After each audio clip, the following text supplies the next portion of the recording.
Morning dear students, మళ్ళీ చాలా రోజుల తర్వాత మన 5వ వీడియోలో కలవబోతున్నాం. మనం కణాంగాల గురించి నేర్చుకుంటున్నాం. Let us learn the remaining organelles.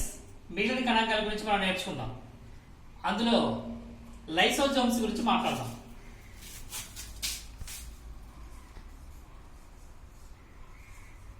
Lysosomes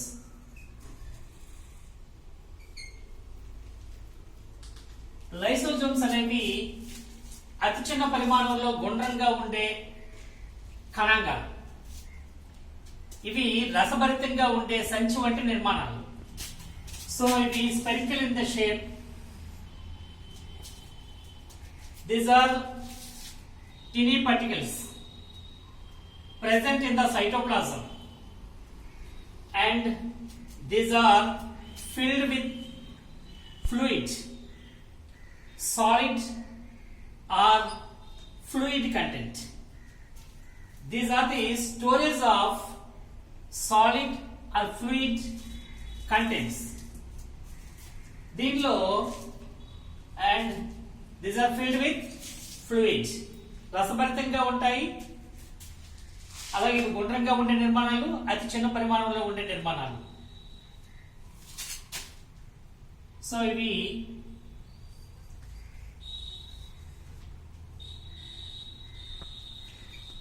అతి చిన్న పరిమాణంలో ఉంటాయి, రసభరితంగా ఉంటాయి. ఎందుకంటే ఇందులో ఎంజైమ్స్ ఉంటాయి. రసభరితం, సంచి వంటి నిర్మాణాలు. సో ఇది తాలూకా లక్షణాలు, మనం చూసింది తాలూకా ఫీచర్స్. అయితే దీనిలో వినాశకర ఎంజైమ్లు ఉంటాయి. Destructive enzymes. These are contained destructive enzymes. వినాశకర ఎంజైమ్లు కలిగి ఉంటాయి. సో ఈ ఎంజైమ్లు 10 నుంచి 12 వరకు ఉంటాయి. దీని మెంబ్రేన్ లిపోప్రోటీన్ తో తయారవుతుంది. Made up of lipoprotein this membrane. It contains 10 to 12 enzymes, destructive enzymes. వినాశకర ఎంజైమ్లు ఉంటాయి. దీన్ని బట్టి మనం చెప్పొచ్చు, ఇది కనుగొనంత వరకు కూడా ఈ వినాశకర ఎంజైమ్లు ఉండడం వల్ల కణంలో కణాంగాలు గట్రా నాశనం అయిపోవాలి. కానీ శాస్త్రవేత్తలు చాలా వరకు ఆశ్చర్యం అనిపించింది. ఎందుకంటే ఈ వినాశకర ఎంజైమ్లు కలిగి ఉండి కూడా కణంలో కణాంగాలు ఏ విధంగా ఉన్నాయి, జీవించగలుగుతున్నాయి అన్నది శాస్త్రవేత్తలకు వచ్చిన ఒక పెద్ద డౌట్, సందేహం. ఈ కణాంగాలను కనుగొన్న తరువాత ఈ మెంబ్రేన్ లోపల ఈ డిస్ట్రక్టివ్ ఎంజైమ్స్ ఉన్నాయని కనుగొన్న తర్వాత లైసో ఎంజైమ్స్ వలన ఇది ఉపయోగం అని చెప్పేసి మన వాళ్ళకి తెలిసింది. జీవకణంలో ఉండే ఏవైతే నాశనకరం అవ్వాలో అటువంటి పదార్థాలన్నీ కూడా ఈ లైసోజోమ్కి పంపించబడతాయి. ఈ లైసోజోమ్ ఏం చేస్తుందంటే ఏవైతే నాశనం చేయవలసిన అవసరం ఉందో ఆ పదార్థాలని జీర్ణం చేసుకుంటుంది. అది బరస్ట్ అయి అందులో నుంచి ఎంజైమ్లు విడుదలైన తర్వాత నాశనం చేయవలసిన పదార్థాలను కానీ కణాంగాన్ని కానీ ఇది నాశనం చేస్తుంది. ఆ విధంగా ఒక జీవిని రక్షించడానికి సహాయపడుతుంది. So the materials which are to be destroyed material transported to these lysosomes.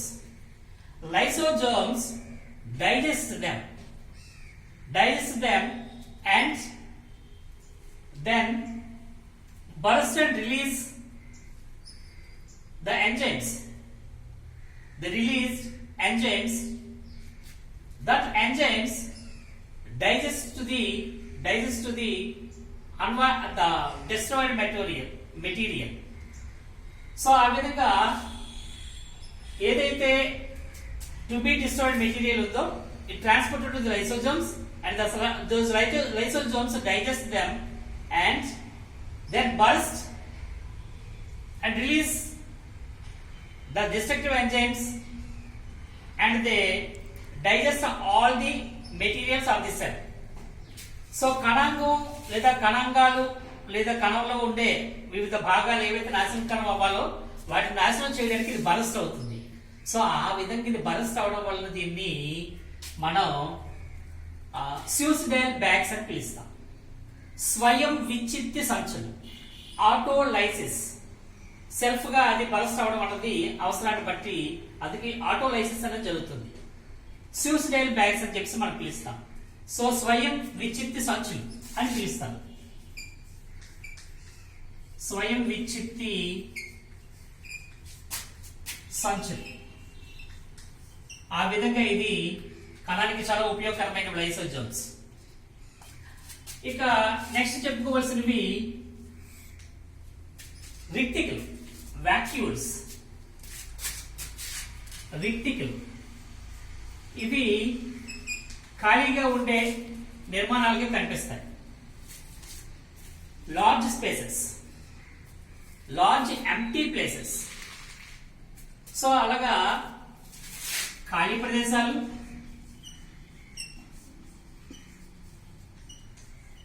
ఖాళీ ప్రదేశాలు అంటే మొత్తం ఖాళీ అని కాదు, ఇందులో వేస్ట్ మెటీరియల్స్ అన్ని ఇందులో చేరతాయి. So these are vacuoles. Vacuoles అనేవి large spaces present in the cytoplasm. అంతేకాకుండా ఇవి మెటీరియల్స్ ని వీటిలో చేరతాయి, మెటీరియల్స్ వచ్చి వీటిలో చేరతాయి ఈ వాక్యూల్స్ లో. ఇవి డిఫరెంట్ సైజెస్ లో ఉంటాయి. These vacuoles are small in the size in animal cells, while in plant cells these are large in the size. So వీటి తాలూకా పరిమాణం చూస్తే జంతు కణాల్లో అయితే చిన్నవిగా ఉంటాయి, వృక్ష కణాల్లో అయితే పెద్దవిగా కనిపిస్తాయి. This is the distinguish character between the plant cells and animal cells. Vacuoles.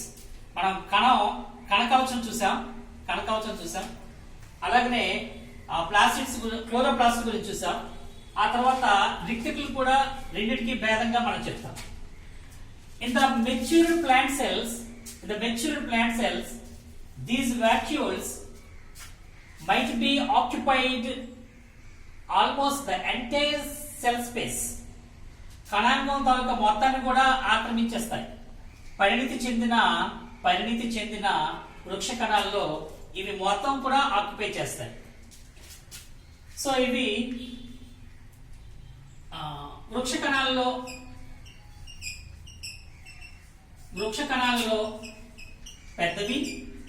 పెద్దవిగా ఉంటాయి. జంతు కణాలలో చిన్నవిగా ఉంటాయి, చిన్నవిగాను. పరిణితి చెందిన వృక్ష కణాలలో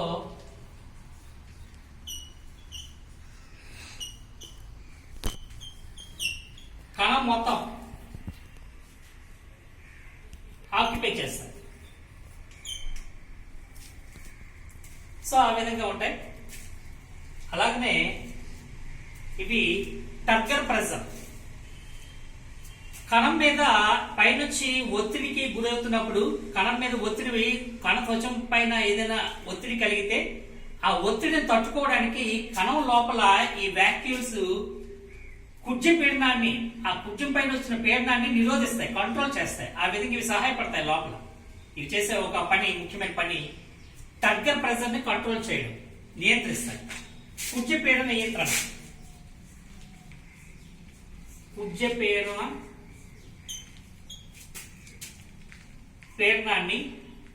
నియంత్రణ చేస్తాయి. సో ఇది ఒక ముఖ్యమైనది. So these vacuoles maintain the turgor pressure within the cell. The another one, ఇవి వేస్ట్ మెటీరియల్, వ్యర్థ పదార్థాలను బయటికి పంపించడం దీని తాలూకు ముఖ్యమైన పని. వ్యర్థ పదార్థాలని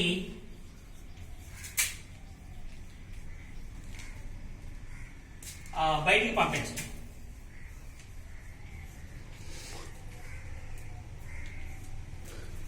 ఇందాక మనం ఇక్కడ చెప్పుకున్నాం, బహుశా లైసోజోమ్స్ లో నేను సాలిడ్ డిస్ట్రక్టివ్ ఎంజైమ్స్ ఇందులో ఉంటాయి. దీంట్లో సాలిడ్ కి ఫ్లూయిడ్ కి సంబంధించిన వేస్ట్ మెటీరియల్స్ అన్ని ఈ వాక్యూల్స్ లోకి చేరుతాయి. అవి చేరిన తర్వాత ఆ వాక్యూల్స్ చివరి వరకు వచ్చి బయటికి పంపించడానికి ఇవి సహాయపడతాయి vacuoles. So they send out the unwanted materials from the cell. These vacuoles transport the unwanted materials from the cell. So ఆ విధంగా ఇవి రిక్తికులు సహాయపడతాయి. అయితే all cells flat, కణాలు బలపరుపుగా ఉంటాయా? ఉండవు. మనకి మనం సోషల్ నేర్చుకుంటాం, భూమి మనం ఇలా చూస్తే బలపరుపుగా ఉన్నట్లుగా కనిపిస్తుంది. కానీ భూమి బలపరుపుగా ఉందా? లేదు, గోళాకృతిలో ఉంది. మనకి మా చిన్నప్పుడు మన షిప్ వస్తుండగా మొదటగా పొగ కనిపించడం, పొగ గొట్టం కనిపించడం, తర్వాత షిప్ కనిపించడం, దాని ద్వారా మన వాళ్ళు తెలియజెప్పడం జరిగింది. అలాగే చంద్రుడి పైన నుంచి తీసిన ఛాయాచిత్రాల ద్వారా కూడా భూమి గోళాకృతిలో ఉందని చెప్పి మనం తెలుసుకోవడం జరిగింది. కానీ కనిపించడం మాత్రం మనకి అందరికీ బలపరుపుగా కనిపిస్తుంది. అలాగే సెల్స్ కూడా మనకి మైక్రోస్కోప్ లో చూస్తున్నప్పుడు బలపరుపుగా కనిపిస్తాయి, పొడవు వెడల్పులు కలిగి ఉన్నట్లుగా కనిపిస్తాయి. కానీ నిజానికి పొడవు వెడల్పులతో పాటుగా మందాన్ని కూడా కలిగి ఉంటాయి, త్రిమితీయంగా కనిపిస్తాయి. నిజంగా అయితే త్రిమితీయంగా ఉంటాయి, కానీ మనం చూసినప్పుడు సెల్ అనేది బలపరుపుగా ఫ్లాట్ గా కనిపిస్తుంది, పొడవు వెడల్పులు మాత్రమే కనిపిస్తాయి, ద్విమితీయ చిత్రంగా మనకు కనిపిస్తుంది. సో ఇక్కడ కణం బలపరుపుగా ఉంటుంది. కణం త్రిమితీయం, 3 డైమెన్షనల్. కణం త్రిమితీయం, 3 dimensional. Cells appears under the microscope as flat, but in reality these are and also 2-dimensional image. Really, these cells have the length, breadth and the thickness, and a 3-dimensional image. చూడడానికి ఇవి ద్విమితీయంగా కనిపించినా నిజానికి ఇవి త్రిమితీయం, మందాన్ని కూడా కలిగి ఉంటాయి. అలాగే కణంలో కణత్వచము, కణాంగాలు ఒక నిర్దిష్టమైన అమరిక కలిగి ఉండి తమ విధులు నిర్వర్తించగలుగుతాయి. The organisation. అలాగే కణంలో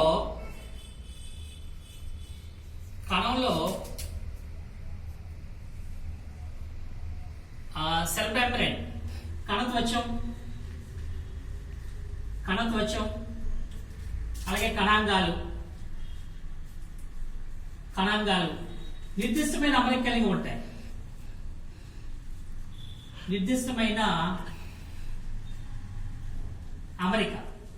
సో ఈ అమరిక వల్లనే ఇవి ఒక ప్రత్యేకమైన ఆకారాన్ని పొందుతాయి, చక్కగా విధులు నిర్వర్తిస్తాయి. The organisation of these cell membrane and organelles in the specific way. They located in the specific way, and these acquire, thus these cells acquire particular structure and able to do functions of the cell. ఈ నిర్దిష్టమైన అమరిక specific వేలో ఇవి located ఉండడం వల్ల దానికి ఒక structure, particular structure and ability to do the functions. So అవి విధులు నిర్వర్తించడానికి ఇది చాలా సహాయపడుతుంది. అయితే కణాలు ఎక్కడి నుంచి ఏర్పడ్డాయి? మనం 9th క్లాస్లో నేర్చుకుంటాం లోకా, అంటే తర్వాత క్లాస్లో నేర్చుకుంటాం. లోకా అనేది ప్రాచీనమైన కణం, మొదటిగా ఏర్పడిన కణం కింద మనం చెప్తాం. So last universal common ancestor లోకా కణం అంటాం. సో అక్కడ నుంచి ఏర్పడిన ఇప్పుడు ప్రతి కణం ఒక జీవకణం అనేది అంతకు ముందున్న పూర్వ జీవకణం నుంచే ఉత్పత్తి అవుతాయి. all the living beings are made up of cells.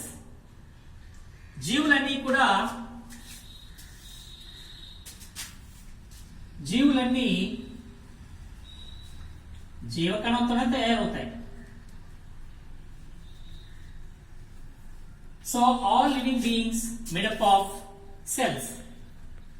Each cell has a nucleus.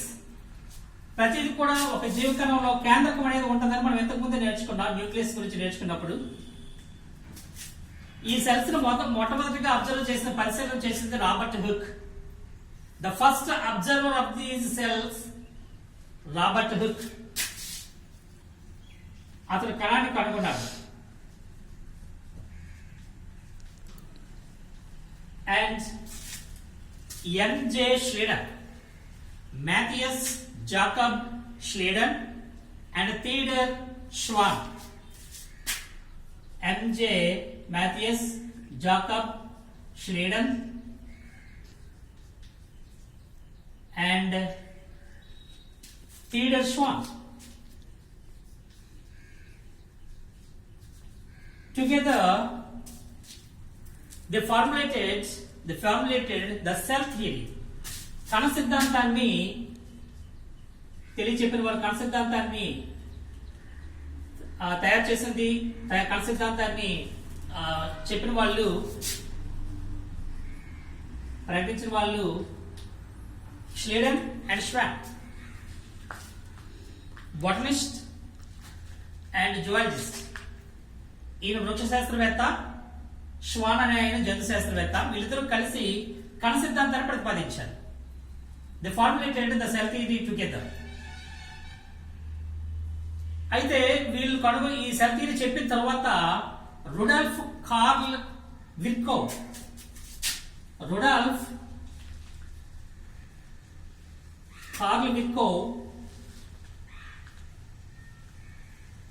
అనే శాస్త్రవేత్త in 1855 1855లో క్రొత్త కణాలన్నీ పూర్వపు కణాలు విభజన చెందడం వలన, కణ విభజన చెందడం వలన ఏర్పడతాయని కణ విభజన గురించి తెలియజేసిన శాస్త్రవేత్త Rudolf Carl Virchow. He first explained that the new cells formed only by the cell division of the pre-existing cells. పూర్వ కణాలు విభజన చెందడం వలన క్రొత్త కణాలు ఏర్పడతాయని తెలియజెప్పిన శాస్త్రవేత్త రుడాల్ఫ్ కార్ల్ విర్కో. సో ఈయన చెప్పిన తర్వాత కూడా కణ విభజన,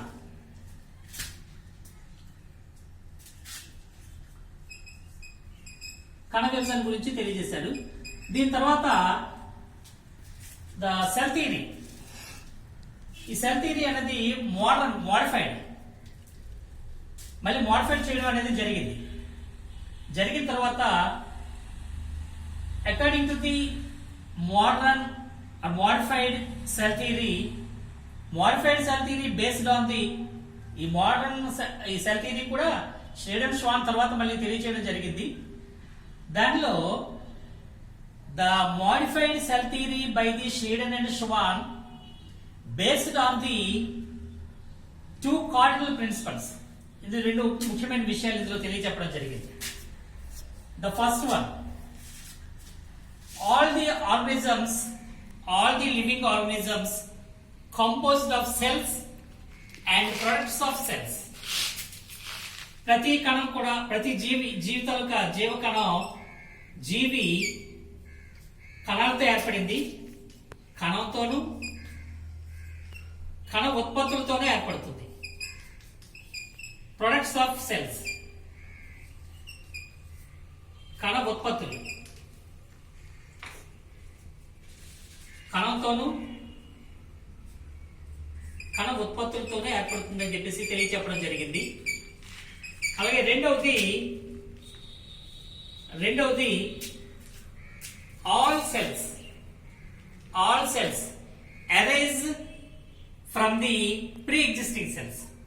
ప్రతి కణం కూడా ముందు తరం కణం నుంచి ఏర్పడుతుందని సెల్ థియరీలో చెప్పడం జరిగింది. సో ఈ విధంగా మనం లైసోజోమ్స్ అవి ఎలాగ స్వయం విచిత్ర సంచులుగా ఉన్నాయి, అలాగే రెక్టికులు అవి కుచ్చిపెట్టిన ఎలా నియంత్రిస్తాయి, వ్యర్థ పదార్థాన్ని ఎలా తొలగిస్తాయి, అలాగే కణం అనేది త్రిమితీయంగా ఉంటుంది, అంటే మందం ఆ పొడవు వెడల్పులతో పాటు మందాన్ని కలిగి ఉంటుంది. కణంలో కణాంగాలు కణం త్వచం ఒక నిర్దిష్టమైన అమరిక ఉంటుంది, అందుకే అందులో విధులన్నీ ఒక పద్ధతిగా జరుగుతూ ఉంటాయి. ఏదైనా సరే చూడండి విద్యార్థులారా, మనం కూడా పద్ధతిగా ఉంటేనే అన్ని విధులు సక్రమంగా చేయగలం, మంచి పేరు తెచ్చుకోగలం. మీరు కూడా ఒక నిర్దిష్టమైన విధానంలో ఒక వ్యక్తి వెళ్తే అతను గొప్పవాడు అవుతాడు, మీరు కూడా అవుతారు. అలాగే జీవకణం కేంద్రకం గురించి రాబర్ట్ హుక్ కణం గురించి తెలుసుకున్నాడు. అలాగే ష్నేడర్ కణ సిద్ధాంతం గురించి తెలియజెప్పారు. అలాగే రుడాల్ఫ్ కార్ల్ విర్కో కణ విభజన గురించి తెలియజేశాడు. చివరిగా ఈ సెల్ థియరీలో ప్రతి జీవి కూడా జీవ కణాలతో ఏర్పడుతుంది, జీవ కణాలు కణ ఉత్పత్తులతో తయారవుతాయని చెప్పి మనం తెలుసుకోవడం జరిగింది. అలాగే ప్రతి కణం కూడా